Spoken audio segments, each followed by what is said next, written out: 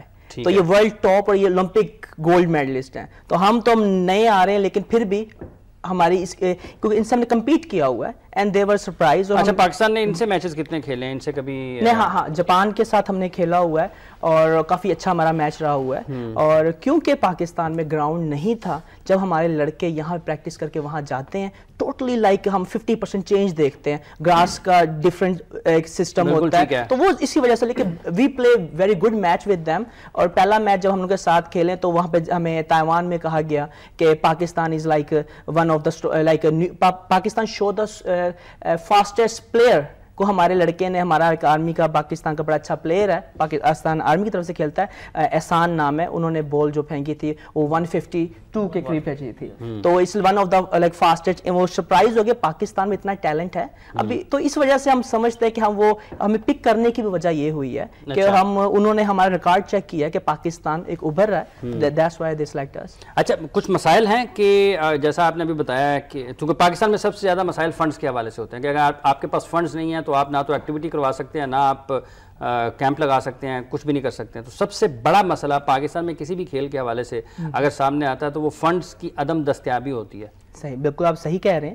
اور یہ تو گیم بھی ایسی ہے جو وداؤٹ فنڈ یہ چل بھی نہیں سکتے, اکوپمنٹس کے بہت ایکسپینسو, ہمیں باہر سے لانے پڑتے ہیں. اور اب یہاں پہ کچھ سٹارٹ ہوئے ہیں بٹ وہ اس لیول کے نہیں ہوتے, اس کوالٹی کے نہیں ہوتے.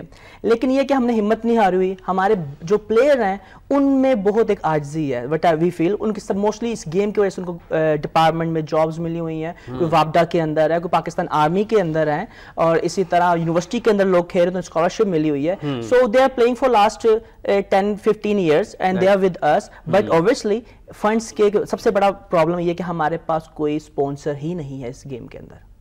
سو جس گیم کے اندر اسپانسر نہیں ہوگا ان کے لیے سروائیو کرنا مشکل ہوتا ہے. ہمارے پاس گراؤنڈ نہیں تھا, گورنمنٹ کی طرف سے ابھی بھی کوئی گراؤنڈ ہمیں نہیں ملا ہوا. وہ تو ایک یونیورسٹی ہے UCP, انہوں نے ہمیں دیا ہوا تھا, لائک جو جنوری سے سٹارٹ کیمپ کیا انہوں نے دیا ہوا تھا. لاسٹ منتھ ہمیں ایک بیس بیریا ٹاؤن میں گراؤنڈ بنا, ہاں جی, وہ ملک ریاض صاحب کو چلا پتا, انہوں نے ہمیں ایک گراؤنڈ دیا اور وہاں پہ ہماری پریکٹس ہو رہی ہے. So we feel like we will give a result now. اب دیکھیں پہلا گراؤنڈ ہے اور ورلڈ کپ کے لیے ہم نے کوالیفائی کر لیا. جو کوالیفائی کیا ہے وہ اپنی ان بچوں نے اپنی گیم جو ایشیا کپ, یہ ایشین گیمز میں کھیل کر آئے ہیں لاسٹ ٹائم, اور انہوں نے بہت اچھا پرفارم کیا وہاں پر. تو یہ دیکھ لیں, یہ بھی اس بچوں کے پاس, ہمارے پاس گراؤنڈ نہیں ہے لیکن ہمارے پاس پاکستان میں اتنا ٹیلنٹ ہے کہ میں سمجھتا ہوں. مطلب آپ کے خیال میں سہولیات نہیں ہیں, یہ ایک الگ بحث ہے, لیکن ٹیلنٹ باہر موجود ہے. کیسی تیاری چل رہی ہے جی آپ کی؟ بسم اللہ الرحمن الرحیم. یہ سرفراز صاحب ہیں, ہمارے کوچ ہیں ماشاءاللہ, سینئر پلیئر بھی ہیں. بیس بال میں یہ جو ہے نا ان کو کافی عرصہ ہو گیا, ایکسپیرینس بھی ہے, کوچنگ کا کورس بھی کیا ہوئے ہیں انہوں نے, کافی اچھی ٹریننگ کروائی ہے. ہمارا جنوری 1 سے کیمپ لگا ہوا ہے, تو مجھے لگتا ہے کہ انشاءاللہ ہماری ٹیم ادھر جا کے اچھی پرفارمنس دے گی اور انشاءاللہ ملک کا نام روشن کرے گی. فٹنس کو بہتر کرنے کے لیے یا ایک اچھی فٹنس کے حصول کے لیے آپ لوگ کیا کرتے ہیں؟ کیونکہ ہمارے ہاں عام طور پر, عمومی طور پر یہ سمجھا جاتا ہے کہ فٹنس کلچر ہمارا نہیں ہے, تو کھلاڑی اس میں کچھ بہت زیادہ خود سے بھی اتنے زیادہ فوکس ہوتے نہیں ہیں. فٹنس کے لیے ہمارا تو ایک جم ہے, جم ہر لڑکا کرتا ہے ہمارے, کیونکہ بیس بال میں جم بہت ضروری ہے پچر کے لیے, بیٹر کے لیے. تو جم بھی کرتے ہیں ہم ٹریننگ کے بعد اوور ٹائم. جیسے فخر بھائی نے بتایا کہ بیٹ سوئنگ ہے, بیٹ سوئنگ بہت ضروری ہے. اس میں جو ہے نا اسی سے جو نا ہمیں جو بیٹر ہے, میں بیٹر ہوں بیس بال کا, تو بیٹ سوئنگ کر کے اور جم کر کے ہمیں جو ہے نا بڑا فائدہ ہوتا ہے اس میں